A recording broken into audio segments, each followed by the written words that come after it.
नमः तारा उग्र तारा स्मशानवासिन्ये नमो नमः. आज दशमहाविद्यापूजेमधला द्वितीय चरण. प्रकृतीच्या पलीकडे या जगदंबेचे वर्णन आहे. याची एकमेव साक्ष म्हणजेच माता तारा. तारा माता ही एक सतीचाच अंग हिस्सा. ही एक रहस्यमय देवी आहे. तारा आणि काली यांमध्ये फारसा फरक नाही. काली माता ही महादेवांच्या छातीवर विराजमान आहे, तर तारा माता ही प्रेताच्या छातीवर. शास्त्राप्रमाणे या देवीला भगवान श्री शंकराच्या आईची दर्जा दिलेली आहे.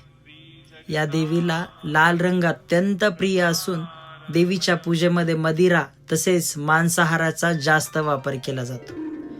आपल्या आयुष्यातील अडचणींवर मात करण्यासाठी तथा मोठमोठ्या संकटांना समोर जाण्याचे साहस मिळण्यासाठी या देवीची साधना करावी. सर्व जीवांचा जन्म तथा मरण याच देवीपासून आहे असा या देवीचा अर्थ होतो. जय काली परमेश्वरी सदैव कृपा कटाक्षमस्तु.